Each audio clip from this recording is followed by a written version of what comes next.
You're now live streaming to YouTube. Right. I see nothing. You're now live streaming to Mixer. I also see nothing. Oh, there goes YouTube. Oh, there goes Mixer. You're now live streaming to YouTube. Oh, yeah, we are all okay. Let's pause those videos. And actually image quality looks decent. Higher res than usual. Does it? I ain't done anything different. Nah, it's probably just my connection. It'll eventually die off. I want to close off my YouTube actually, now. Close it. Because, you suck. I suck. Don't I have like a similar internet connection speed to you now? Say again? Don't I have a similar speed setup compared to you? What's yours? I got mine back. Mine's like 300 down. And no, mine is 20 up, though. It's not great. Yeah. Mine's 20 up, too. So yours, I don't know. Yours just always cuts out. It doesn't always cut out. It was at 1 week, and then I prioritized the Wi-Fi network. But listen, Dan, I don't have to prioritize it here. Well, maybe it would be even better, and you wouldn't have those weird popping noises. It's not me. It's you. That was you that one time. Thank you. When I was down in Hawaii? Yeah, that was your audio, not mine. I tried to edit it out myself. I couldn't do it. Yeah. Kind of missed Hawaii. I really didn't miss Hawaii, but it was warm. This weather, it's weird-ass weather today. Right, so we should be good to go. Actually, we've got a minute. We'll wait one more minute for everybody to show up who normally does. No one is chatting in the Mixer chat. So I think either Mixer's not live or it is live and no one watches them anymore. Let me double check. It's also probably because it's almost holidays. There you go. I know someone's saying you. One person. No, everyone's at YouTube. Whoever's watching on There Mixer. is 16. There is 16 people in here. Wow, that is a big drop off. That's because how many people do we have on YouTube? We have 50, 60 so far, and it's climbing. So that's pretty good. Plus, I got to tweet it out, which I will do. I have a nice fiery tweet today. Should be funny. I wonder if Chris Capicella is listening to this show as well, like in a similar format to Windows Weekly. I don't know. He's never said he does to me. I don't know if he has to Dan. No. Tweet a sense. The fine episode for 2018. Oh, did I really? Oh. Damn it. Well, I did the rest right. Someone's asking if we're going to have Chris Capicella on the show. I doubt. We don't have any plans to. Apparently, he was on Windows Weekly. I haven't watched Windows Weekly this week, so I missed that. So if there's any announcements he'd put there. I mean, I haven't even seen any blog posts. There wasn't really an announcement. I think the big thing was something about Google is like using Visual Studio. Like it's like their most used. Wow. Yeah. Okay. Yeah, we like to talk about the cool stuff here at the Windows Central podcast. Like Windows Lite and Cortana for Outlook. Which we'll be talking about. Oh, I should probably mute Cortana. Cancel. Hang on.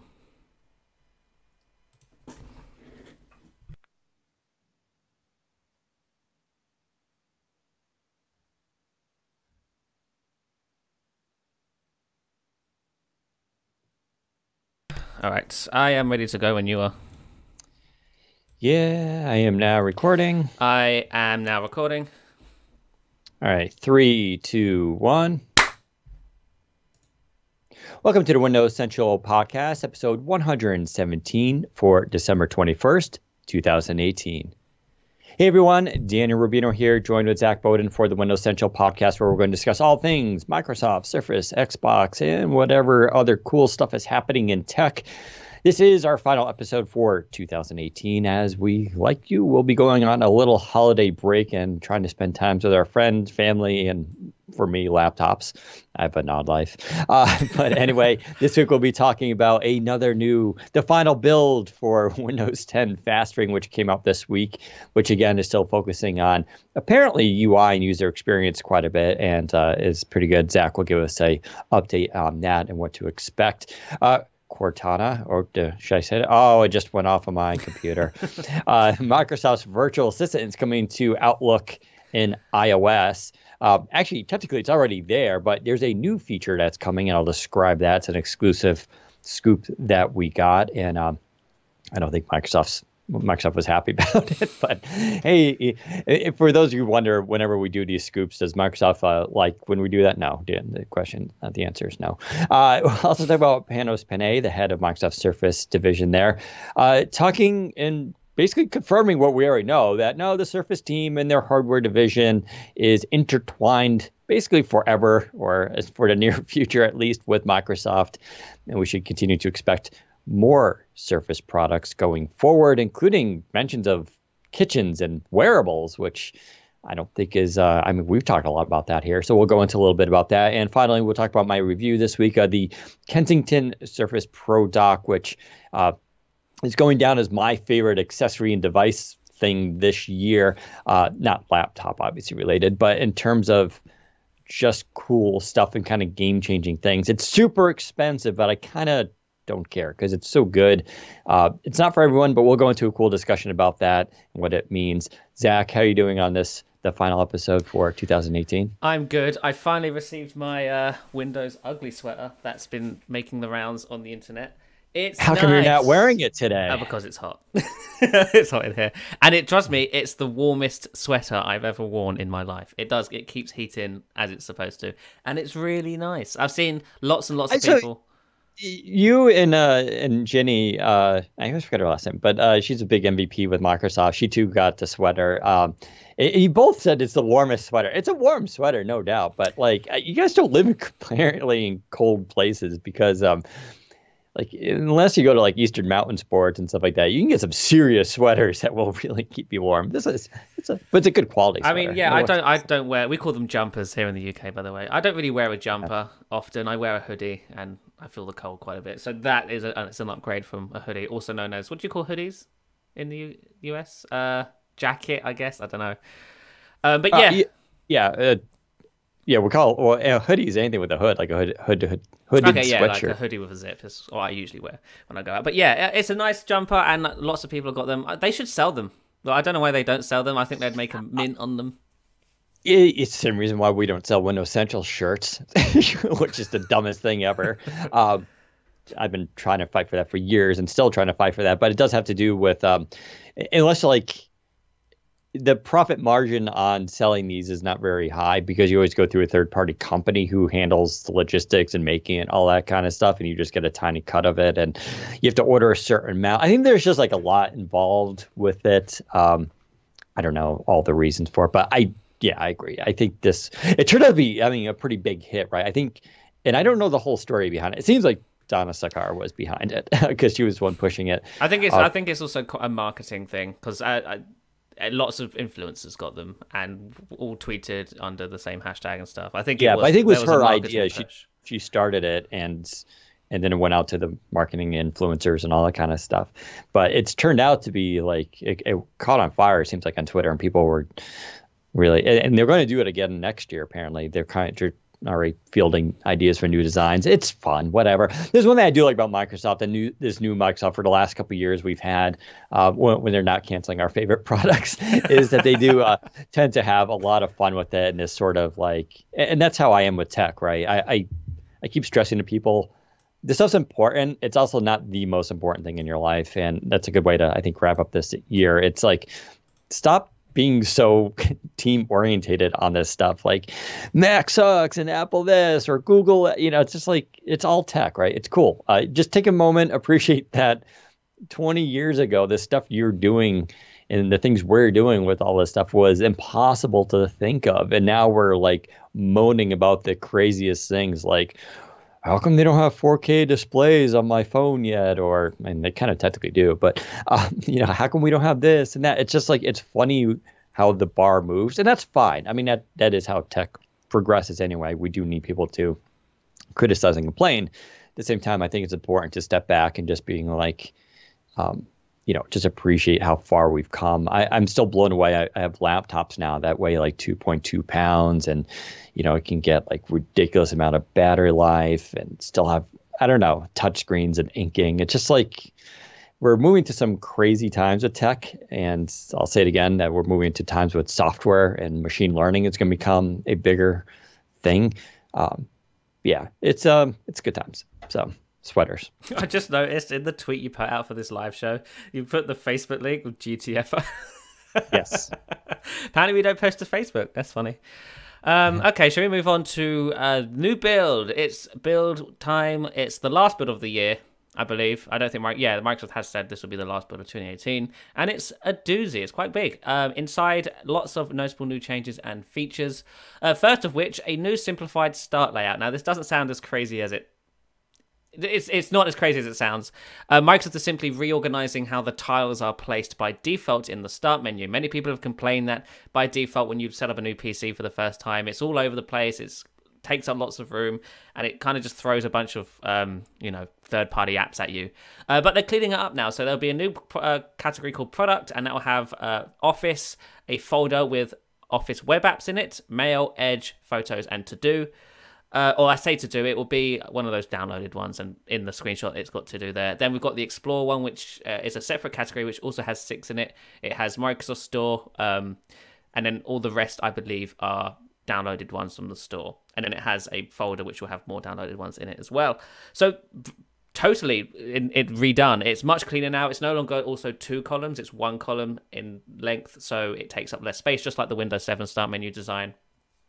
And I'm wondering why they did this change. I think it's because, like I said, people were complaining that the start menu is quite a bit noisy.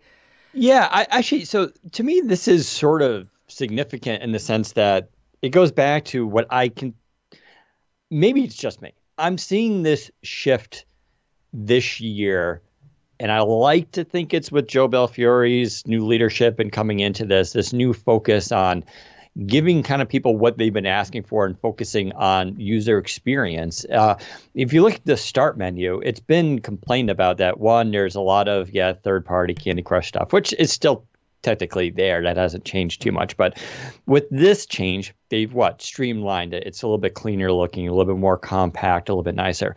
But then you combine in the fact that you can now mass unpin groups, right? So you can right click on a group and just wipe out all that was another, like, I don't think I ever would use that or have even felt the need to use that, but that's something that people wanted. And it's like they're doing a lot of the changes, I feel, and you combine that, and here's a third peg of that. You can now uninstall a lot of the inbox apps, like the mail app and stuff like that, news and whatever else is, weather, everything that's included. Like, you can now right click and remove those completely from the system. To me, these are all these are interesting changes because they're the ones that the core audience have been complaining about and wishing for a long time. And now it seems like they're finally doing them. Now, for all I know, maybe this stuff has been planned for the last 2 years and it's just like, oh, this is the time we're doing it now. But it just feels like they're paying attention to that core audience who's been sort of complaining about this stuff for a long time. But yeah. I don't know. Maybe it's just me. It is. It definitely looks cleaner and less overwhelming, I think, which I think is the whole point. In addition, I'm very surprised to see the Office web apps pinned by default. So I assume this changes based on whether your PC comes preloaded with the Office Win32 programs or not. But if it doesn't, at least when I tried this out the other day, the folder, when you click on it, it has all the Office apps in it: Outlook, Word, Excel, OneDrive, PowerPoint, OneNote, and Skype. I don't know why Skype's in there, but it is.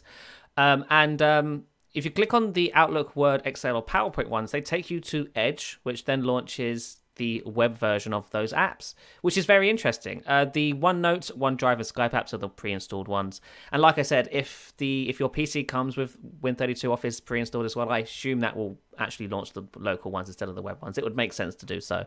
But them pinning the web apps, I think, is a big step forward for PWA, or at least just web. I don't know if I assume the web apps are PWAs now for Office.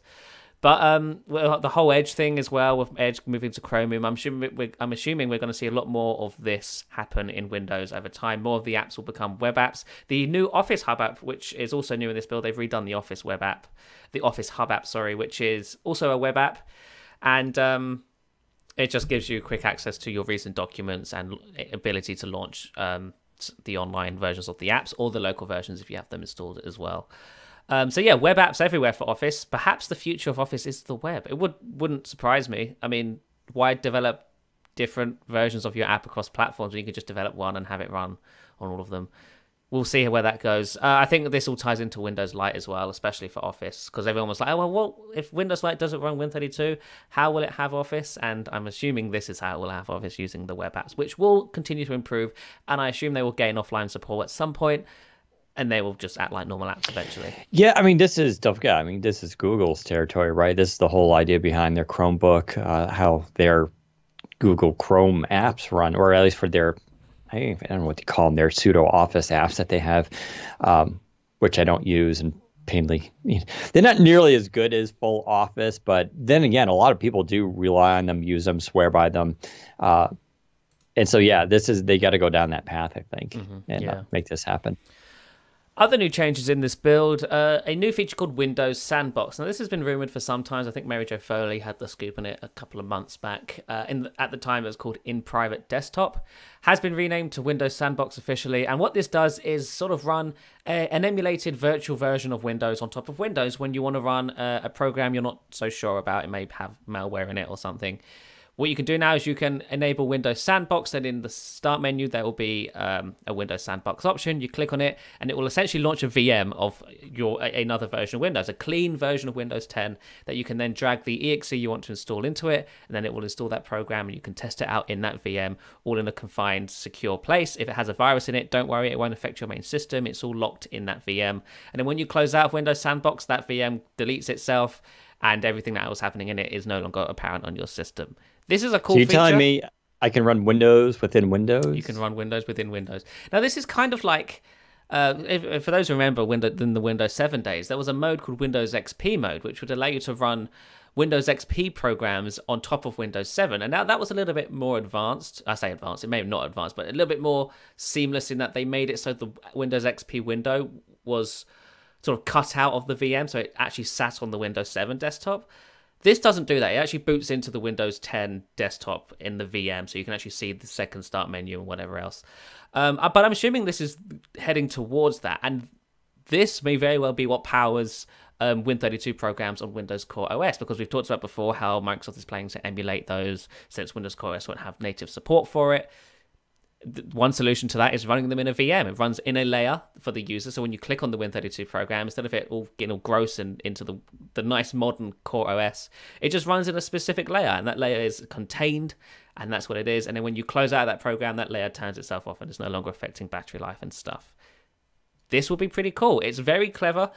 For now, it's only available in Windows 10 Pro and Enterprise. I assume this is more of an enterprisey feature, but yeah, I mean, let's put that into perspective. Yeah, calm down. Let's put that to perspective. That I'm sure some of our audience, people listening to this, have ideas in their head about this. But yeah, for consumers, is there a practical application for this? Probably not. I guess if you download a lot of janky files off the internet, which is such a thing that seems to me like 10 years ago that we had to face with. If that's you, then I guess you can use this for that to test out things. But there's no practical application for just regular people who want to use a Windows computer. But it's definitely for developers who are trying new apps and want to run them on a clean system and see how it runs. It's being able to recreate that environment instead of having a secondary laptop that's like a clean install or something. So yeah, definitely interesting for that, but yeah, not a really consumer-facing feature. Yeah, this is, I guess this, like I said, if you're downloading a program that you think might have a virus, then this is great for that. Or if, I don't know, some enterprises may have specific uses for it. But yeah, it's there in Windows 10 Pro and Enterprise. Microsoft says there's no additional download required. Everything you need for this to function comes with the OS, which is nice. Windows 10 Home users, out of luck. Which I guess makes sense. If you're running Windows 10 Home, you probably don't need the ability to run a VM. Anyway, moving on, other new changes in this build, and this is something many people on Twitter are excited about. I had no idea this was a big deal. Symbols and K-emoji? How do you pronounce that, Dan? Calmoji are now just a hotkey away. So in the emoji keyboard, there's now symbols and Calmoji, which is apparently a huge deal, and everyone on Twitter was excited to hear this. I never use those things, so I don't know. Oh, so yeah, this is comes out of the Japanese, I believe, Korean markets as well. And so what they are is they're the original emoji, to be honest. Like this is where people, it's kind of, and I think it grew out of ASCII art, people creating art from all the symbols and stuff like that. And there's some like really great examples of that out there on the internet. But this was a way that people would do like funny emoji using just the symbols that we are part of the regular ASCII computer code stuff. And so it wasn't as fancy as a graphical emoji like we see today everywhere. So this was the precursor to that. But there's a rich history of them with some very elaborate designs. People, of course, still use them on Twitter with the guy pulling off the glasses and putting back on and, doing the whole spoof off the TV show now that I forgot. But so, and they've been around for a long time. I use them a lot. I love the shrug guy where he looks like he's just shrugging. I use that as a response to I probably say about 75% of things I see on the internet.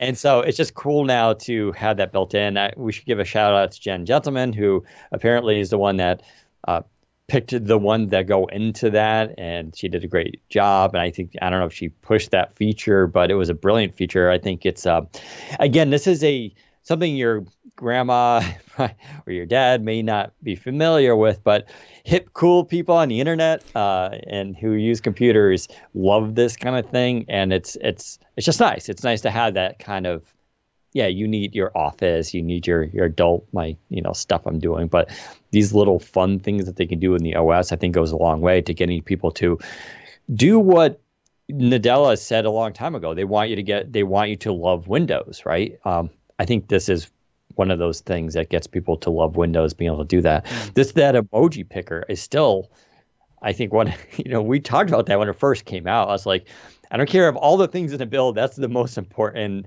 coolest thing they've done so far. Because I use the emoji picker like every day. And it really does help with just this weird, stupid world we're in now where we supplement our messages with emoji everywhere.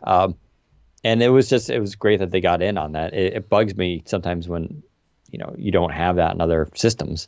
Yeah, I mean, I'm not really into the whole emoji thing. It's just flown by me, really. My best friend is not either. Like, he does not ever use emoji ever. And I'm always sending smiley faces or even the twerking guy in GroupMe, and it's just like nothing. It's just like, we're the same age. It's just like, come on. Like, some people are just like, no, that's sorry. I just don't see the point. I mean, I totally understand what they are and I appreciate them on the internet, but I never feel the need to put one into a message that I'm sending. I'll do like the colon close bracket for a smiley face. That's about it.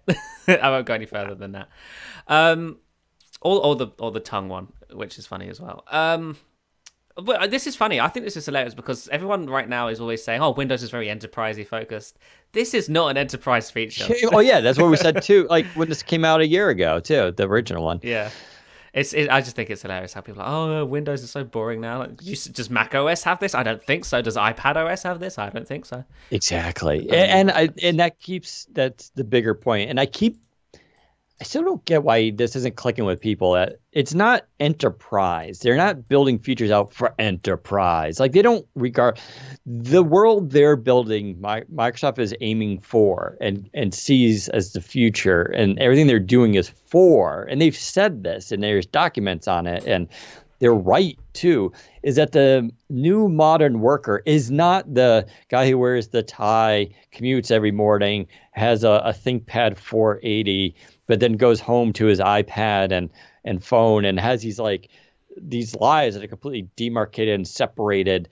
I have a BlackBerry for work, and that's not the world we live in anymore. The world we live in now is people have their one phone that they use for work and home.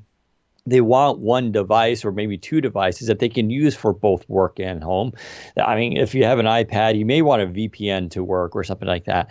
Or if you have a PC or laptop, you may want to, watch Netflix in 4K on it. So all the features they're building are just features that people can use, whether for home or work. It's about productivity. It's the whole focus of Windows right now is to let you get stuff done. whatever that stuff is. It's drawing, it's writing an Excel document, it's writing a presentation. You're a fifth grader and working in class with your Microsoft Teams and OneNote. I mean, even like look at OneNote, right? It's got inking in it. Cool. You know what it also has? It has sparkly ink in it. Like, and not only like one, it has a rainbow pen. It's got like 5 different ones. Do you think like that's for adults? Like adults are sitting there like, let me ink in sparkles. Like I'm sure like there probably are some and they're probably cool people, but it's obviously meant for just for having fun. So you really have to, every feature you have to look at is it can be looked at through both lenses. Now, something like Sandbox we just discussed is definitely more, not even enterprise, right? But that's a professional developer tool, right? That's something more for those kind of people. But everything we're doing is in this OS now is about just improving your job to get, your life to get things done. So I don't know. It's interesting stuff. Yeah. Also in the build is, an update to Cloud Clipboard. They've redone the UI slightly. It still looks the same, more or less. They've just made the boxes smaller because they looked into the feedback, they looked into the data, and they found that most people were just using it to copy text, so the large boxes didn't make sense. The reason they had the large boxes originally was because they anticipated images being copied as well, which I guess they still show up in there, but now it's just the boxes are smaller for the text one, so everything's more condensed, which people who use mice and keyboards love, so that's good for those kind of people. Signing into Windows with passwordless Microsoft accounts. So Microsoft has sort of introduced this before, but now they are adding the ability to create a passwordless phone number account, which is nice. I haven't dived into any of this at all. I still trust the password, or Windows Hello. The password. The password. Yeah, so you're talking about the master password. So when you log into Windows for the first time, you're setting up a device, you do your MSA, your Microsoft account, and that's where you put in the big password. What you're saying to me, though, is we can get around that, just use your phone number now, right? I will describe what they say. It says, we're pushing forward on eliminating passwords and keeping your account safe with another cool feature. Today we're announcing support for setting up and signing in to Windows with your phone number account without having to create or deal with the hassle of a password. If you have a Microsoft account with your phone number, you can use an SMS code to sign in and set up your account on Windows 10. Once you've set up your account, you can use Windows Hello Face, fingerprint, or PIN, depending on your device capabilities, to sign into Windows 10. No password needed anywhere. So yes, when you set up PC, you can now just use a password, SMS code, and then the authentication will be with that SMS code every time, which would be kind of annoying, or Windows Hello, which makes much more sense. So if you've ever logged into Twitter and you have 2-factor set up, you will type the password and then you'll get an SMS code. Imagine not having to do the password bit, you still get the SMS code, but then the password is now your face. That kind of stuff. It's pretty cool. Again, there's still some. I'm not obviously a tech expert in this stuff, but there are still issues with, like, especially with 2FA.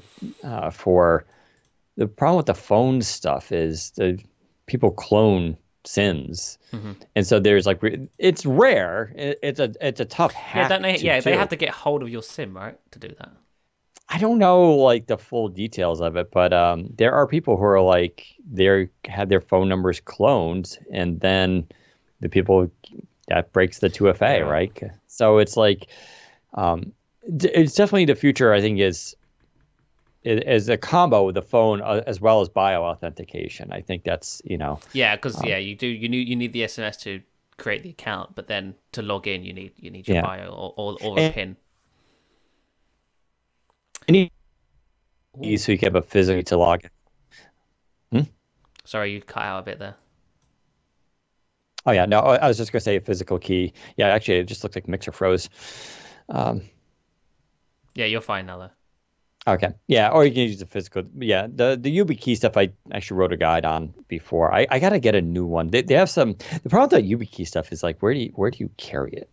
You put it on your keychain, but it's really tiny, so you have to be kind of careful with it. But yeah, it's an interesting problem everybody's trying to solve with this bio authentication and passwordless. But yeah, Microsoft's big on this. This is coming actually this grows out of the enterprise. So a pain point for companies is management of passwords and security, because everybody just, if you have to have a password for everything, what happens is people start making dumb passwords and really easy things, which is why then companies in IT start going, no, the password needs to be like 9 letters, they can't repeat, and it has to be, and they start putting all these stupid restrictions on, and it's really hard.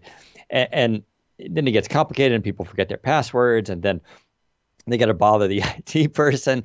So one way around this is like, well, if you always have your phone with you, and that's kind of a private thing, and phones have their own kind of security on them now, then that's probably an easier and way to make things still secure without having, to rely on IT necessarily. Yeah. There's a lot in this build, so I'm actually going to skip some of the stuff. If you want to see the full changelog, you can head to the Windows blog at blogs.windows.com. But just talking about the main stuff in this. For enterprises now, the ability to automatically restart and sign in is now available for enterprises. So this is a thing that consumers have been able to enable for a while now. And what this essentially does is it skips the high. This might take several minutes to complete screens after installing a feature update, the one where the different color blues flash up and down and whatever else. What happens is, what this feature does is, if you turn it on, you give Windows permission to automatically sign you in, so that you don't have to wait when the update's done. So how it works now for enterprises, and for those who don't have this feature enabled, consumers, you will do the update, then it'll bring you back to the login screen, you type in your password, and then it goes, hi, this might take several minutes, we're just finishing up the update. Giving Windows permission to automatically sign in will just skip the login screen, do that bit, and then log you back out, so that your PC is not at risk by third parties coming into it and messing about with it, especially at work or something. So that's quite nice. Task Manager, you can now set default tabs in Task Manager. So if you only ever use the Task Manager for the Performance tab or the Details tab, you can now set that as default, which is kind of nice. Friendly dates in File Explorer. Friendly dates in File Explorer now, which basically just describes when it was last updated. So just now, 38 minutes ago, Sunday at 3 p.m. And then it goes back to the whole actual date thing the further back you go. Shadows are back. If you are a fan of Fluent Design, this is a big one. Shadows behind XAML, context menus and whatnot are now back, especially in Edge. So Edge had this, they tested this a while ago, then they pulled it because it was kind of buggy. It's now back, and it looks nice. And now people are saying, oh, they updated Edge. That's weird. Aren't they killing this version? This isn't an Edge-specific thing. This is a system-wide thing. So anything that's UWP that supports these XAML context menus will see this change, which also includes Edge, which is very nice. And I think that's it. Oh, no, Cortana and Microsoft To Do. So Cortana and Microsoft To Do are now finally sort of working together now in this build. So when you tell Cortana to add something to your to-do list or your grocery list or whatever, it will create that list in To Do, and then you can see it in To Do as well.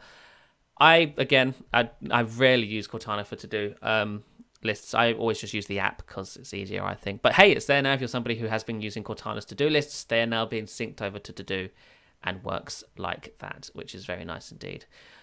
But otherwise, that's pretty much it for Build 18305. Quite a big one for the end of the year. Some nice changes in it indeed. I am very excited for 19H1. And I'm always going to deliver this little thing. If you're curious about running this build, it's been good. I'm running on my Surface Pro 6 right now. I'm trying to get onto Surface Go, but I keep having it fail, the installation of it.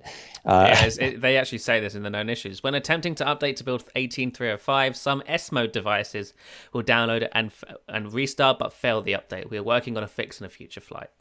Oh. Yeah. There you go. I guess I should. And this goes to show you, and I'm guilty of this, that I didn't read all the notes of that release. So, well, I can verify 100% that is a known bug. It is true. So I'll take the device out of S mode and give it another shot. But I've been running this for on a few devices, and so far, like we've been saying so far, this has been a very UI top level updates, which is nice. So you see a lot of the features and everything, but it doesn't affect stability so far, or performance, or I mean really say battery life even. So if you're feeling a little risky, you can jump into the fast ring, get this update. If you don't like it, you notice it's bad, within a few days or something like that, you can just reset it and go back. And Zach and I have talked about this before, how quickly it actually goes back. It's like 5 minutes. It goes right back to that last version, and everything and your menus and your programs, everything is exactly the way it was before you did the updates.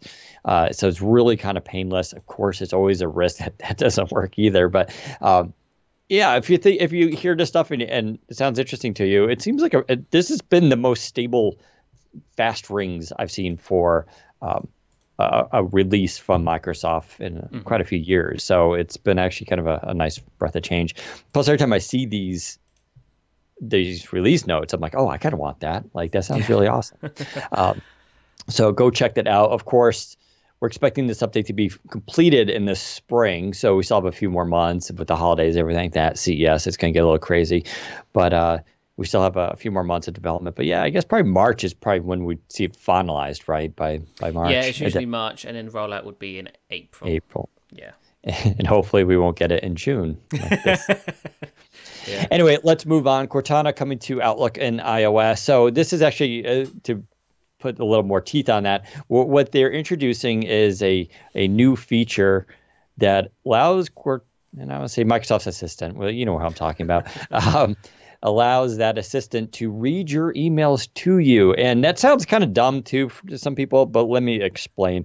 And also let me put into bigger context how we found this out. So we had a source, or we had ways. We found this out. Microsoft got mad.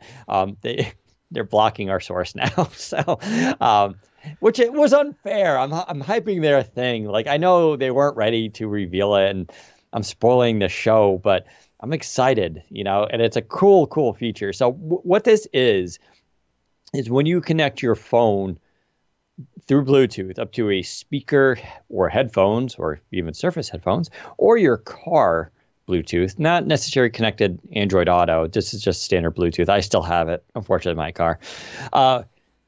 When you do that and you open Outlook, what it's going to do, there's a little button that'll like float on the screen, and let's say play emails. And what it's doing is, and there's a whole introduction. It's all really nice. It gives you a whole walkthrough screen of how this feature works, but I'll just explain it to you while as you're going to use it. It says play emails, and it'll say something like 6 minutes. And what it's doing is it's looking at your focused inbox, so your important stuff. And I realize focused inbox is still divisive for some people. I'm a huge fan of it. Like, it works beautifully for me, but some people absolutely hate it and don't like it. But this is for focused inbox. And when you hit play, what it's going to do is the Microsoft Assistant goes to a full screen and has a cool logo, like the Assistant logo is floating there. It has like play and pause buttons and a delete and a flag button.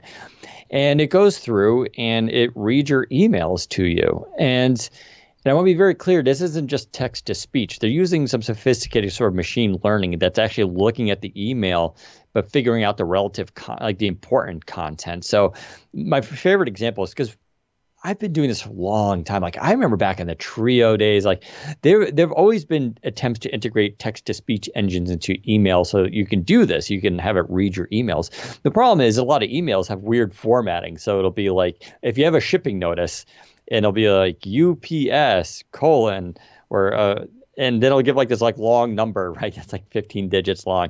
And the text-to-speech engine will just read it. So you're there, it's like 4, 8, Z. And you're like, okay, I know. This doesn't do that. Like, this will skip over that. This will just read you the content of the email. And if there's a lot of graphics on board too, it'll tell you like, this email has a lot of rich formatting and graphics. It's probably best viewed on a screen. And so you're like, okay, that's cool. And then at the end, when it reads it, it gives you a little boop, and you can then give a voice command. Do you want to delete that email? Do you want to reply to that email? Do you want to archive that email? And you can do that. You can also swipe and skip any email that is being read off at the time. So it's a really smart feature. And so I used it in my car driving home one night, and it was just like, it was actually really enjoyable. It felt like I was listening to a podcast of my own emails, basically. And so the polish was there, like the way the assistant read everything didn't feel mechanical and like a robot. It just felt very like someone had pre-recorded my emails almost. So it was just done very well. And I was just very excited about it. And I got home, I was like, this is cool. So I did a story about it. We don't have, this is private internal self-hosting that they're doing. So I don't have an ETA on this. This wasn't announced by them. I don't know if and when it's coming to Android. I assume it's coming to Android too. They have different teams that work on Outlook and iOS. They on big features, they try to collaborate, and they're trying to be more aligned with each other, as we've seen with the iOS refresh design. But they have to go back and forth a little bit. So I assume it's coming there. But this is a great example, I think, of what Microsoft is trying to do with their assistant, which is, okay, we don't have a phone, so how else can we make this thing kind of useful? Well, Outlook is huge because it has a ton of information. And if you want to make a virtual digital assistant that's actually like helpful, access to your emails is kind of the big thing, right? And access to your contacts and LinkedIn and all this. So you can actually tell it to do things. Well, that's what they're doing here. And this is just another example of what Microsoft has done in 2018, which is put Cortana in more places more than ever. I mean, it's now, they just announced this week To Do it has Cortana support. So that's also just for insiders at this point. But this is something Wunderlist users have been asking for a long time. And now we have, of course, there's Microsoft Launcher. There's the new Cortana 3.0 apps for iOS and Android. We have this thing with Outlook. And I should mention Outlook on iOS already had a Cortana feature built in, the time to leave feature. So with your calendar, it would see where you were physically, your location, and see a calendar appointment.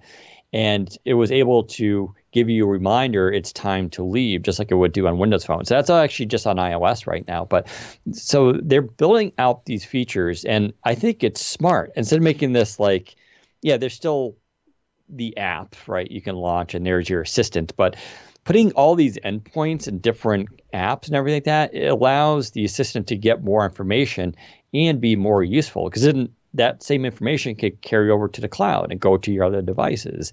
So this is how they're doing their assistant now. And I think it's actually smart, because I've said it before, something like Alexa has none of this. Alexa doesn't do anything with your emails, right? And so it'll never connect to LinkedIn either, right? So it'll never have that information.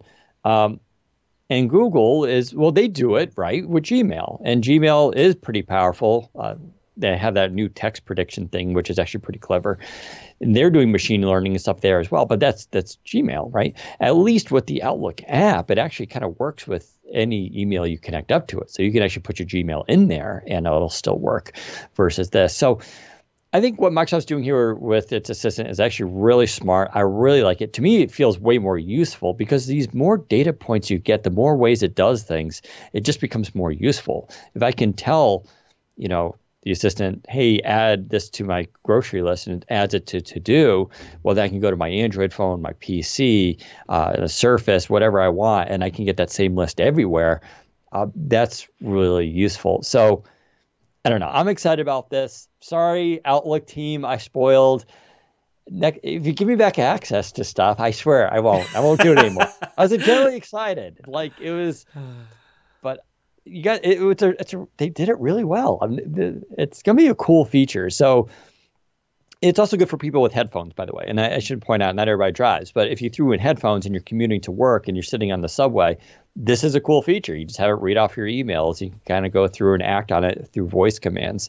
So there's a lot of uses for this stuff. Not everybody will benefit from it. But this is, again, helping you make more of your time. It's a productivity thing. And I think they did a really nice job of it. And hopefully we'll hear more about it in the coming months. I think this is a great example of Microsoft repositioning Cortana as a productivity assistant. I mean, we've been saying it for ages now, and this is a prime example of that kind of experience we can expect. Cortana still exists. We're still seeing the little circle, its name here, there, and everywhere, but it's not confined to one app or one specific location in an operating system anymore. Sure, there is that app that available and that location available on Windows as well, but we're also seeing it show up in To Do and in Outlook and in Sticky Notes and in Edge and in all these other places contextually, and that's kind of the whole point, that Cortana is everywhere. It's not one thing, one place you go to.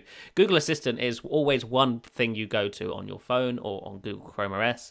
It's not something that talks to you in Google Docs or anything. It's just one location, and I think Microsoft is trying to make it so the assistant works for you and you don't have to think about getting access to it because it's already there doing the thing that you expect it to do. I think it's very exciting, all the stuff they're doing with Cortana. Do you know what else I think is exciting? Panos Panay and Surface.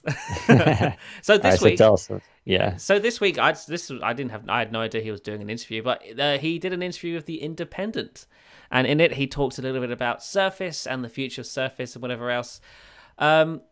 Basically, this goes against the exact thing that weird analyst said last year about how Surface was going to go away in 2019 or something. Panos says Surface is here for the long run and is hitting its stride in a big way. So this interview sort of talked about a couple of different things. I'll read you some of the exact quotes here. But when asked if Surface is going to be sticking around, Panos simply said, yeah, without hesitation. I think if you asked him 5 years ago, they were still working things out. But they are trying to figure out what hardware to bring software to life. But now it's not just a core part of the strategy. It's their actual, it makes money. It's a successful hardware division. And I think that's very exciting. He also mentions Lumia. They asked him about Lumia and what that means for the products and whatever else. And he said, Lumia, of course, was a challenge. We can take those product lessons and customer lessons and move them forward. I think we have. Satya Nadella talks about the growth mindset and about how we can learn as fast as we can through our successes and mainly our failures. When you fail, you are in a true learning mode. You are in a tremendous growth phase, and this is something we take to heart. So he's pretty much saying there that, yes, we saw Lumia. Yes, we know it failed. And we are taking those failures into consideration when we build our hardware, which is kind of good news. I think this is like huge too. I mean, I'm one of the few people. I think you met Panos too, but like I've spoken to him in person, and a lot of the people on these teams, and I'm now addressing specifically the Windows Phone crowd here, who has been very passionate, and I'm not disagreeing with you guys. You know, like the way that whole thing went down, and we're all disappointed, right? And I think it's good that people have expressed that distrust, resentment, and anger. I sometimes wish it was in better ways and sometimes better opportunities, but I still think it's important to get it out there. What I am confident in saying, though, is like that messaging and is not lost on these people. Like they're definitely aware of it and conscious of it. It doesn't mean that they can like Panos is dropping everything now, building the ultimate phone for you, in the sense of what we know as phones today. But they're definitely aware of this stuff. And I feel confident in that. It's a fortunate. I think if I could ask Panos and he was up straight about this, like the phone thing, like, I think he would have been like, I would like to go back to 2010, 2009, and like, because that's really where all this stuff started. Mm-hmm. Even Ballmer said the big mistake was we never made our own phone hardware back when this all first started. We should have been out there leading on this stuff. And I think that's true. So I think he would say, if don't forget, we talked about this, Panos didn't get the phone hardware stuff until like 2015. Yeah. And by then I would say, that ship had sailed. We were still like, maybe, but like the markets were kind of like, yeah, it's over. And then China came in with their Android devices, which really just obliterated the field. But I do feel confident that they've learned stuff from this and, but yeah, that's just my thing. I think this feeds directly into the fact that Andromeda has been delayed or rumored to be delayed. They know sure. That, they got to get it right. They got to get it right. It has to have apps. That's one of the big things. And if it doesn't, then oops. No point. There's no point. There's no point doing another phone if it doesn't have any apps, because that's one of the reasons why Windows Phone was killed originally. And you've told us before that like Panos has always felt like personally invested, I guess, in this device. Like it's sort Absolutely. Of like his. Of course he wants to do. Of course he wants to do a phone. If you're a hardware maker and you have the ability to do that, why wouldn't you do that?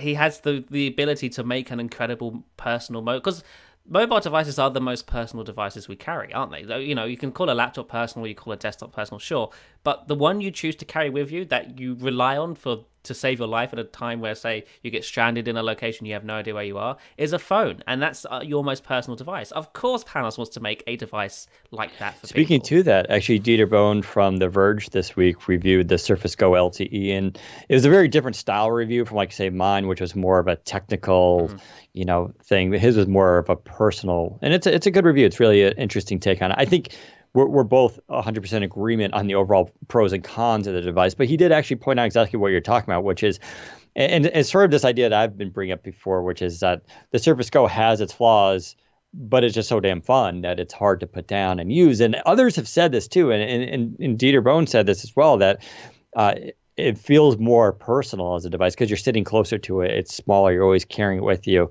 And like he really adores it. It doesn't mean, I think he ended up giving it a 7 out of 10, which is not too far from what my score was.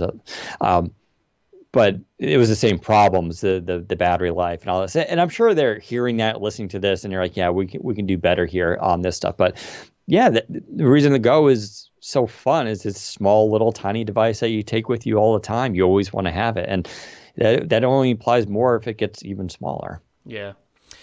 Speaking of potential new hardware, the interviewer from The Independent also asked him about, say, a smart speaker or some other form of new surface in the future. And Panos was like, nah, I can't really tell you what we're working on, but he did say he will take it from like a top level down. He says, are we completing experiences for people at work at home or at home? The answer is yes. So will you see new form factors that can do that or need to do that? The answer is absolutely. And that's how it kind of comes together. For me, being Panos, work and home equals life, whether the device is in the kitchen at home, in the home office, in your work office, or on your body. They're coming together. So yeah, you'll see more products that focus on where our customers are going to be. Need I say And they more? do have this. They have this division called Modern Life and Devices now. Mhm. That's exactly what it is. It's modern life. And this is addressing not just, oldies like me, and I know there's even older people there. I'm not that old, but it's also millennials, people in their 20s and teenagers and people who are growing up in this new world where everything is shifting, right? I've talked about before with the Qualcomm stuff, this idea of a gig economy and people need to be always connected. And for people my age and older, they don't necessarily get that. So it's like, just get home and just use the internet. Who cares? But for younger people who do a lot of work on their phones, all right, like there's a lot of people who are like, no, I just want to use my phone for everything. And that's the majority of stuff. Like, well, how do you take that experience and be like, all right, but how can I make that experience even better for you? That's like Microsoft, what they're trying to answer right now. And this whole, getting those younger people involved in Microsoft and that technology it's so crucial for the future, which is why we're seeing a big push in education and like all this other stuff. Yeah, it's a big deal. And I don't know. I do really like the teams that they have in place right now. I feel like they get it. I feel like they're executing well. This idea of like more devices is certainly interesting. I've said it before. They probably have like 5 or 10 products that they're just conceptualizing and trying to see what works and what doesn't internally. Whether we ever see those is another story. And there was a mention of a wearable too, kind of thing, I think, right? Yeah, he said on your body, which could imply phone or wearable or some kind of thing. Yeah, in this case, he's probably saying headphones, but Yeah. I mean, this kind of makes sense to me, right? Because he's basically saying here that we will be in the markets where people need us to be in the markets, and we already know they're rumored to be working on some kind of Surface or Cortana speaker. We know they're already trying to work on something like Andromeda, being a phone or a pocketable device. No rumors on a wearable, other than the headphones, obviously, but I wouldn't be surprised if that's something they're conceptualizing internally as well.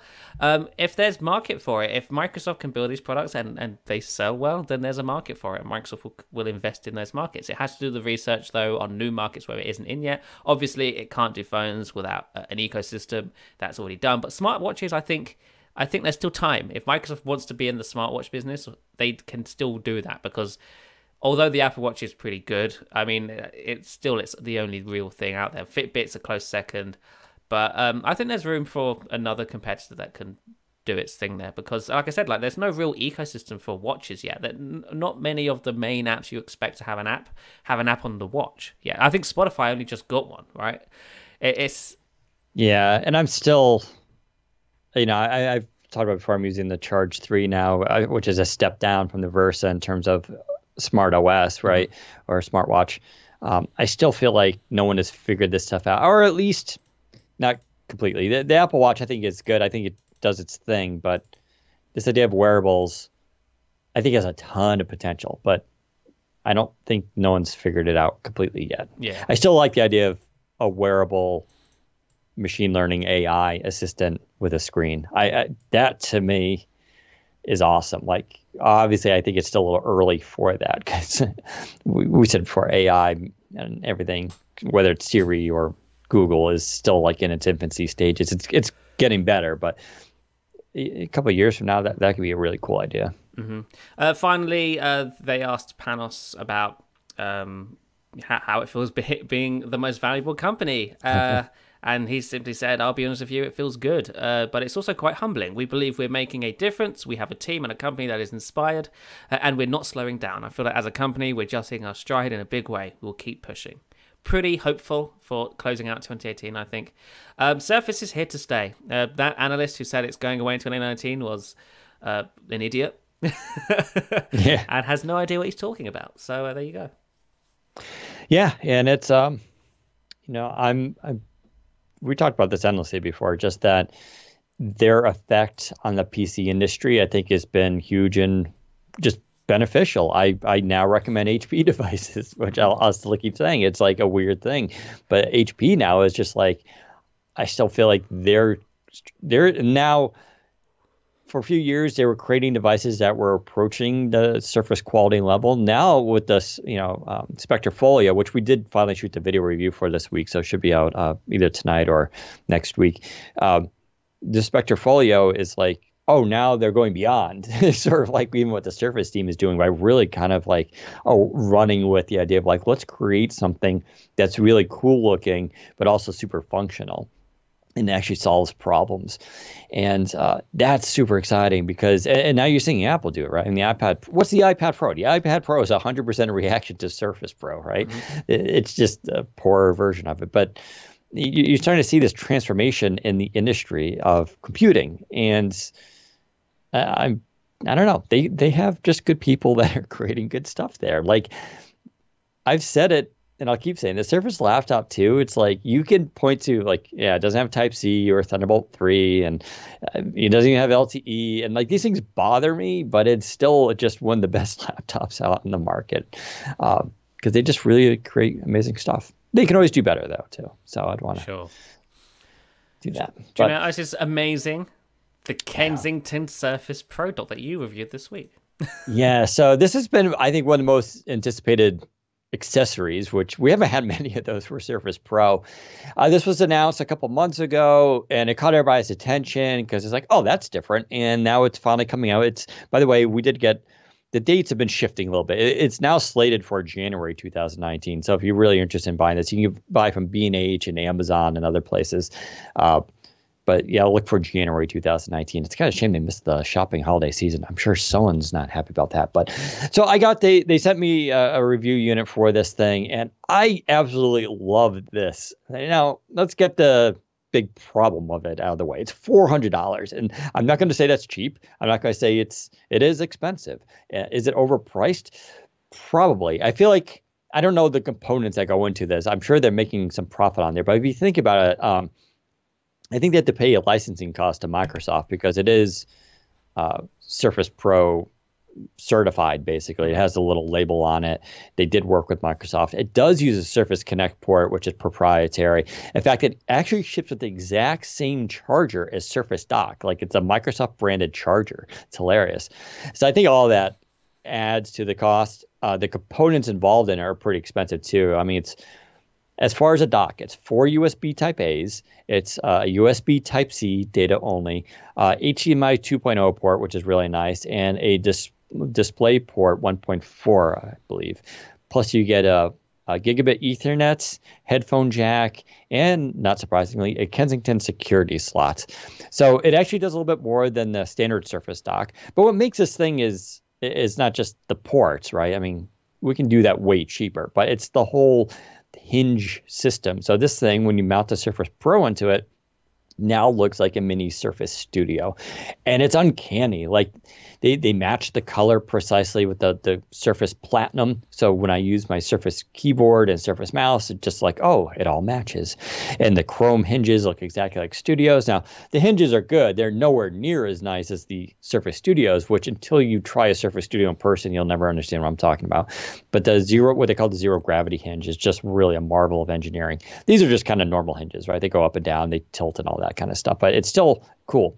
And what's amazing about this is, for the first time, I felt like if I wasn't Dan Rubino and I had 9,000 computers or Surface Studio that I'm using right now, if I wasn't that guy, this would be enough for me. Like, I could just get the Surface Pro and this dock with a keyboard and mouse, and I'd be content. That would be my computing life, and I'd be totally happy with it. I could probably connect up a larger external display to it. That's fine. But I'd be very happy just using that, because putting the Surface Pro into this thing all of a sudden brings it up to eye level, and you sit close to it. It was very kind of personal. And I just left it in my living room on a table, And I have laptops around me, but I kept gravitating towards it because it was just sitting down using mouse and keyboard was just so much more, I don't know, easier to use necessarily a Productive. laptop. Yeah, it was more productive. And it was just really cool. So I was thinking like if I was a college student, it would be expensive, but if I was a college student looking to save space, or if I was a person who wanted a very clean and minimalist setup for home, or if I was working in an office and just didn't want a desktop PC and a laptop PC and just looking for one solution, I would be actually very happy doing this. It's also for businesses, right? So for companies that want a forward-facing consumer experience with a computer that's very clean and minimalist, or you work in an open office environment and you want that aesthetic. Now, obviously, I think the potential here is more than what this device can do at this time, right? Everybody knows this. If the Surface Pro had Thunderbolt 3, then that would open up way more possibilities. Yeah, I was like, here, imagine right? if this had like a dedicated graphics card in it or something. Sure. That'd be amazing. Yeah. And I should mention the whole thing weighs 7.3 pounds, which I think is 3.5 kilograms or something. It's heavy. It's like really solid feeling. But yeah, if they could have had a GPU built into that with an extra SSD for storage, I mean, now you're talking like really the future of computing for a lot of people. You get the desktop experience, you can do your productivity, you can do video output rendering with a GPU, and then you just slide this thing out and take your Surface Pro with you, and you have everything. Like, so for me, this is like 95% of the way there, but I think for most regular people, especially if you get the Core i7. Now, I know it's $400, but if you bought the Core i7 Surface Pro 6, you spent at least $1,700 on that, plus the keyboard and possibly the pen.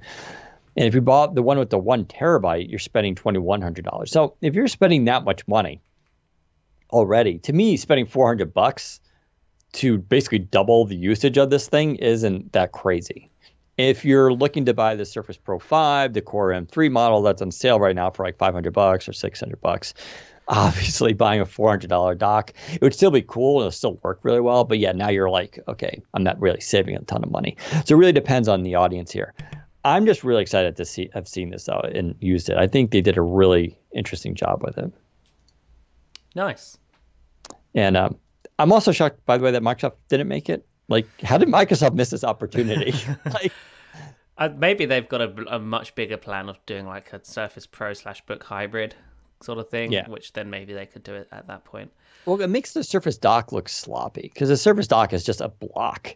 Yeah, it's very not Surface. Yeah, it looks like a giant charger with ports on it. And it's just so it's like it works, but it doesn't fit into the like elegance thing. So I'm just kind of shocked that Microsoft didn't make it. I'm happy Kensington did. I think it's a good product. If you see go watch I had the video review up now too. If you're looking at it, you're like, oh, I think I might like it. Listen, get it. It's awesome.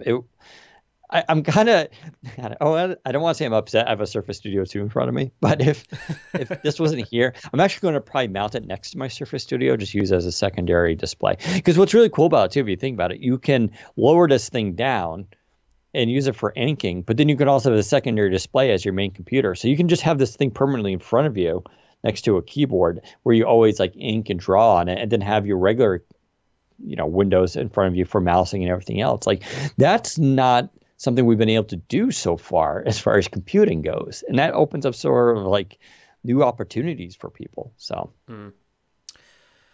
so yeah, that's pretty much it. that's 2018. Do you have any predictions for 2019, Dan? Well, we keep hearing, and not just from us, Brad Sam said this too, that 2019 year is going to be an exciting year for hardware for Microsoft. I think almost every year has been exciting hardware, but it seems like this year is building up a little bit more. We are expecting stuff for Xbox. Yep. So there's that, possibly that disc-less version may be coming out. I wouldn't be surprised at E3 they start teasing their 2020, what we expect in 2020 for the next generation Xbox. For Surface, maybe you've reported that we may actually see Andromeda and Centaurus this year, or maybe just one of those. We'll definitely see new stuff from them. Yeah, we'll definitely. I think we'll definitely see a new form factor of some kind. Yeah, and they seem to be on a pretty good cadence of like twice a year at least releasing stuff. So that's exciting. And then Windows 10, and I'm actually, hopefully Qualcomm, man, Windows 10 on ARM. That Oh yeah. a new 8CX will be out in probably around the fall. We'll be talking about a couple new devices by then. In between then, we should be getting new devices for Snapdragon 850. Qualcomm was pretty heavily on the teasing there. They said, "Oh, you'll see more Snapdragon 850 devices coming," so we can expect more there. And I'm still excited about that. So, yeah, xCloud, all this. I don't know. It's going to be a fun year. The 5G stuff, okay, whatever. 5G is cool. It's going to be fun to follow. I don't think it'll affect most of us, but that's keep it in the background. I guess I'll be also curious to see how Microsoft does with machine learning, AI, and its assistant to see how far that goes. For 2019, I'm predicting we'll see Microsoft officially announce Windows Core OS, or at the very least, they'll officially announce a product that sits on top of it, Windows Lite. I have heard that Microsoft is planning to announce this at Build. Whether they stick to that plan remains to be seen, because the original plan was to announce Andromeda last Build, and they didn't do that. If they stick to their schedules, then yes, Windows Lite at Build. It'll be very interesting to see how they talk about what Windows Lite is and how it compares to Windows 10 and what the whole point of it is, and how it adapts, and how, because it uses C# and stuff, it'll be able to adapt to different form factors and whatnot. Because I've been told that Windows Lite has it does have a bit improved tablet mode. That's what I've heard, and it's very catered to that kind of experience, as well as on a traditional laptop type thing as well. So that'll be very interesting. What else? I think we might see some improvements to Windows updates and how Windows is updated, especially with Windows Core OS devices. I think we'll see systems similar to how Android does updating on phones and how Chrome OS does updates as well. For those who don't know, how Google's platforms does it is when an update is available, the OS will download and install that to a mirrored image of your operating system. So there's two versions of what you're running. One's on an offline partition, one is the one you're using. But that update gets downloaded and installed onto the offline partition. So when the update is ready to restart, you just press restart and the system switches into the offline image that it spent half an hour installing to there. So it's an instant reboot. So the user, there's no downtime. It's just a normal reboot, and everything goes on as normal. I think we'll see something similar to that. Maybe not identical, but something similar to that for Windows Core OS devices, and hopefully, eventually, legacy Windows 10 as well. Because I said this before, Microsoft can do the downgrade system in 5 minutes, but they can't do it upgrading. I'm sure there's a way around that. I'm sure they can figure that out for legacy as well. So we'll see that. I think we'll see some more improvements to the Cortana and search experiences in Windows 10. We already know that they're working, or at least testing, the idea of splitting them up. And if they do go ahead with that, then they will have to build out experiences dedicated for that. Because right now, for those getting the AP test on 19H1, the Cortana experience especially is it's not great when it's separated. It's just sort of there, and it's very obviously not catered to it being split up. So they will have to rework that. And we have seen some things that suggest it's moving into the Action Center or the system tray, or maybe even being built out as a dedicated app for Windows 10 as well, which would be nice. But yeah, that's kind of what I'm predicting we will see in 2019. I'm excited for Windows. I think 2019 is going to be even more interesting for Windows than 2018 was. Hopefully more stable as well. Because that was bad for 2018 when it comes to stability. Well, it sounds good to me. The Windows 10 Lite OS thing is definitely, I think it'll be something exciting. Yeah, Build, that'll be the big event, right, for us coming up in the spring. So we'll be able to cover that live and see what happens there. Probably not a lot of consumer-facing features, as always. Don't forget, they do those at separate service events, so don't expect there. But it'll be an interesting year. So let's check that out. As always, we want to thank everybody for listening to us. We do record, of course, every Fridays, 2:30 p.m. Eastern Time. Mixer.com/ I had to swallow there. / Windows Central. Didn't time that properly. We won't be on next week, obviously, with the holiday in between New Year and everything like that, but we'll be back in January. What date is that? That'd be January 4th. The 4th. Yes. Yeah, we should be there. So we'll be back then. So get your questions ready and everything. Now, if you're listening to this recorded, sorry, this is where we leave you off. If you do join us on the Friday live broadcast that we do, stick around for about 20 to 30 minutes to take your questions. So you can always join us there and ask us away, and we'll try to answer them. Otherwise, as always, thanks for listening. Make sure you have a happy holidays and a great new year. Take care, everyone. Nice. So yeah, silly questions. We were going to hang around for a little while to answer them, if you have any, of course. But so did you minimize the voice recorder? No. No, I still don't do it. I'm still scared. I don't trust it. Yeah. I don't trust it. Happy holidays. Happy holidays, everyone. When will the new icons for Office be released? I think we'll see them next year. I don't know when specifically. Microsoft hasn't announced. I think the coming months. I think we'll see it in springtime. Any rumors of a Precision Touchpad version 2? Since MacBook touchpads still feel better than Precision touchpads. I don't think we'll see a version 2. I don't know. I think at this point it's an acquired taste because I don't think the MacBook touchpads are that great. I don't like how they move. I don't like how it feels like. I don't know. I just don't like it. I prefer the Precision ones. And I think that's just... What was the question? Someone's asking if there'll be like an update to Precision touchpads to make it more like MacBook touchpads. I don't think so. They're always tweaking and trying to improve them. You know, we did see more gestures to come. Was it 2-3 releases ago with Windows 10, which actually I never use. I keep forgetting they exist, like the volume up and volume down. I mean, so they're always looking with their human testing lab and all that. They're always, I think, trying to improve them. So there's that. I don't know if their goal is to make it exactly like a MacBook. What I would love to see for that to do with the trackpad support regarding Macs is the whole Force Touch system that a Mac does. So it simulates a clicking. It's a haptic engine that vibrates. I think that works brilliantly. If you've never used a MacBook Air or Pro, the new ones with that trackpad, it's pretty cool. Like it's really neat technology. Apple's haptic engines are just otherworldly, and I'd love to see Microsoft sort of do something there because I haven't seen anything done in that regard. But I don't like this. The big complaint now is not so much the drivers and the feeling, it's the trackpad physicality. And not even the glass part. Everybody's kind of figured out the way to make it feel smooth in glass. It's the clicking mechanism that still varies. Even on the MacBook X Pro, one of my favorite laptops of 2018, one of the big complaints about it for some people is that trackpad, that giant trackpad, sometimes rattles and is a little bit loose. And like so these little things you can solve when you get rid of a physically moving trackpad and it just has a vibrating engine, right? And you can get rid of that that variability because everybody does theirs a bit differently, how they click, if they click in the corners. So that's the other beauty with the Mac one. There are no corners. It all, when you click on the edge or the center, it does the same. So it's really a better system versus a physically moving one. But yeah. Question: if there was ever a Snapdragon chip capable of playing PC games like Sea of Thieves, would those work natively? If the game is compiled for ARM, yes. If it's not, then it would probably not work. Or it would have to be run emulated, in which case some degraded performance. They would have to be compiled natively, I think, for that to function, which can be done. I believe. I don't think there's anything stopping game developers from compiling for ARM. There's just no point in doing it because there's nothing that can really run games on the ARM side of thing, on PC at least, right now. So apps for Andromeda, where are they coming from? Good question. There's some things they're working. I think PWAs is going to be a big one. PWAs and possibly Android apps running in sort of an emulated layer of some kind. Maybe. I don't know for definite that they are considering all site types of things for this. We will just have to see what they come up with. If they come up with anything, maybe Andromeda will never launch because they can never figure out how to best implement apps. Because I think it's obvious that just relying on UWP isn't going to work. They have to bring in some kind of other system for that to work on Andromeda.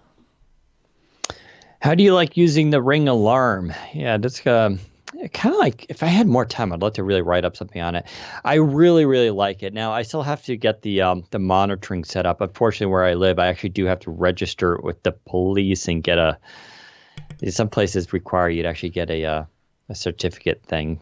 Wow, really? But yeah. Apparently, you've got to go on record so that when the police come there, they know where you are and that you have an alarm system. And I don't know. But no, I really like Ring Alarm. The setup was really easy. Like, I really liked the process of it and how everything was organized. It was super simple. I think the quality of the components are pretty good. I'm still toying with one of the motion sensors because I have cats and I have to position things appropriately.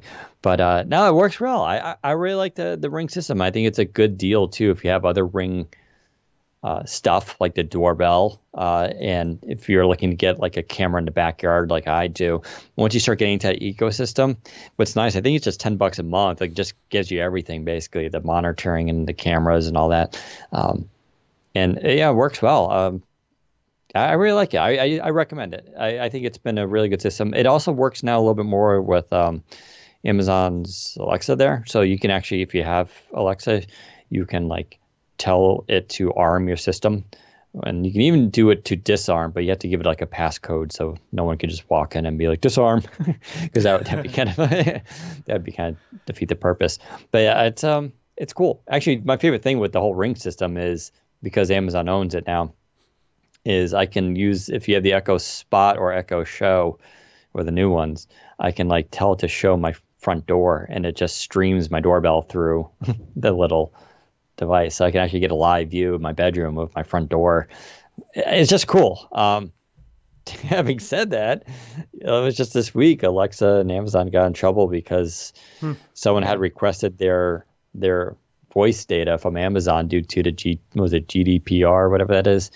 And they got their files sent to them, and then they listened to them, and it wasn't them. It was someone else. So it was like, it's still creepy. Yeah, it's still a little creepy, you know. Is Cortana now the only assistant that hasn't had something like that happen? I don't think Google's has, actually. Yeah, I'm not really sure. It's a good question. So there's a couple of PWA Office related questions. I'll try and answer them both. Do you think PWA Office apps will ultimately run on Windows Core OS devices?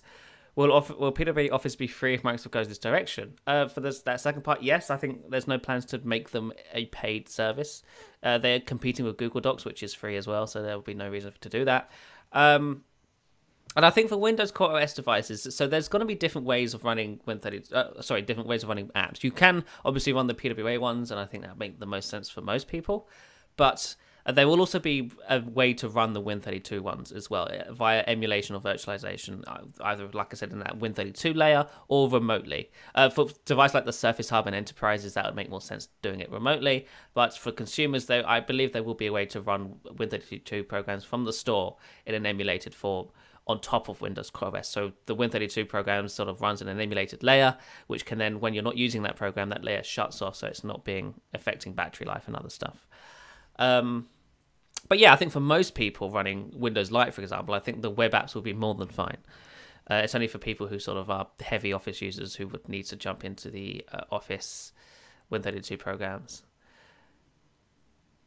And there was another one. What was the second question? Someone else was asking about Office PWA. Oh yeah. So it's that Microsoft pinning Office PWA to the start menu. Does that mean the UWP apps are dead? Microsoft has already announced that the UWP apps for Office are in maintenance mode or whatever. They're not really focused on updating them right now, although they still get feature updates every now and then. I think they're more focused on the PWAs because they are cross-platform, unlike UWP, which is Windows only. So yeah, well, I think PWAs are being prioritized over the UWP ones, at least right now. I think it might change in the future, but for now, the PWA ones are top priority.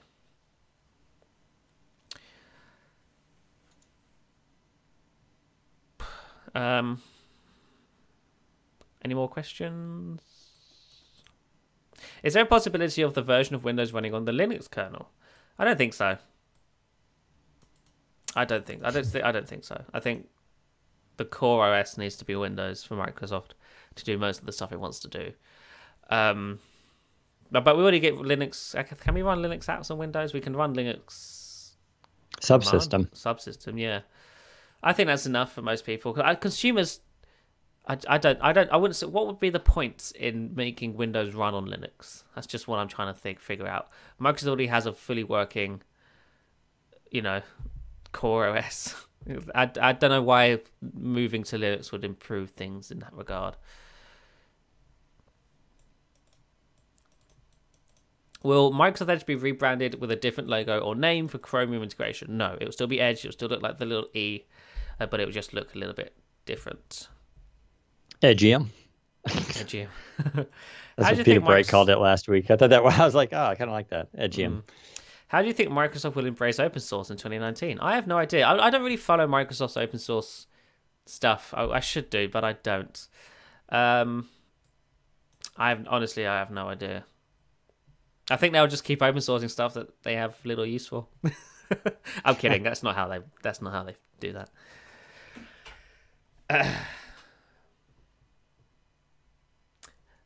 To not put resources into, so someone's following up to the moving it to Linux, since they have deprioritized Windows. They haven't deprioritized Windows. That's not what's happened. What happened? People always get this confused. So what's happened is that on the leadership team, there's nobody who specifically runs Windows that's on the leadership team now. People who run Windows still have to report to someone who's on the leadership team. But Windows isn't what you'd say at the leadership table anymore, which is for what Windows is, makes sense. It's a mature product that's been around for decades. We know what it is. It's not changing. It's not in trouble. It's not, it's not doing, it's not exceeding expectations. It's just Windows. It does what Windows does. Microsoft doesn't need somebody on the leadership team anymore to, keep asking questions and poking at it. Windows is very predictable now. This is what Windows is. It doesn't need to be up there. It's not deprioritized. Windows is still one of the largest products at Microsoft, and it has Gates' original goal was to get a PC in every home and every user, right? And so, like, once you do that, it's like, all right, now what? Like, yeah. I mean, and we're in the now what phase, which is you evolve the product, you make it mature, you bring it up to where the future is going, and they're doing that. But it's not going to be a huge growth category anymore, which is fine. I mean, it's happening with smartphones in front of your eyes. Mm-hmm. It's okay to have that happen. Yeah, so like I said, Windows is one of the largest products Microsoft still makes. It has the most people working on it at Microsoft, I believe, was very close at least. It's a huge product at Microsoft. It hasn't been deprioritized in the slightest. Well, is the MateBook the best Ultrabook of 2018? I don't know. Is it, Dan? Yeah, it is, basically, except for the trackpad problem, which is sort of like, so I think it's kind of rolling dice. If you can buy it from someplace you feel like you can have an easy return, I'm not saying you're going to have to return it. I'm just saying I follow this up pretty closely, and that's the major complaint I've seen with it. And there's actually kind of an easy fix to it too, but I don't think you should have to do that. You just unscrew the bottom and you put a piece of paper in between the chassis and the trackpad. I don't think you should have to do that. If you're comfortable doing that, there's a couple of YouTube videos that show you how to do it. Putting that aside, yeah, I was just using it the other night because I hadn't used it in a couple of weeks, and I started using it again.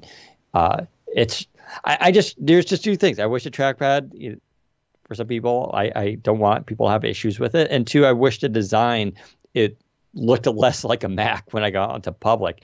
But in terms of just using it, it's awesome. The display is fantastic. The keyboard for typing, I really enjoy. As someone who writes a lot, really like the trackpad. The audio is very good. Battery life is fantastic. I love the Type-C ports and Thunderbolt 3 stuff. It's a very, very good laptop. So if you can come across a chance to get the MateBook X Pro, yeah, I would say dive in on it, definitely. Next up, I would say HP Spectre. And I haven't gotten the new Spectres yet. HP says they will get them to us early next year, in a couple weeks. We have CES and everything coming up, but everybody got a little bit busy. But the Spectres, the XP Spectre X360 13T, I believe, is still one of the best. I'll say XPS 13. I don't know. They're all good. They're all good laptops. It's hard. Question: is there a possibility of a Windows Central Windows Weekly collab in the near future? You'd have to ask Windows Weekly, because they are Twit, aren't they? Twit runs them. They're like Twit, a broadcasting company. They're bigger than. Well, it's just us, me and Dan. I produce this podcast, but for Windows Weekly, they have a whole team, and there would be a lot to put in to do a collab. Maybe one day in the future, but. It's not a simple factor of just saying, hey, would you like to do a collab, and go, yeah, then let's do it next Friday. There's got to be a lot of planning and stuff. I mean, they have had me on as a guest a couple times, but that was a few years ago.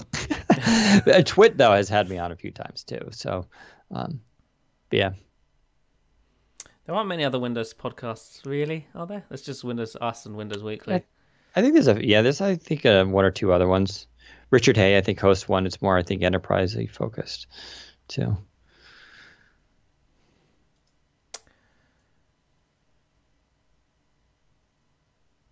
Okay, is that it? Are we done? Any more questions? When will Microsoft release a new Surface Dock? No idea. No idea. I think, actually, I do have an idea. It's not a firm date. I think they're going to release one when they get Thunderbolt 3 going. Makes when sense. they get that, I think when they get into more of their products, I think it'll make sense to do something more like that.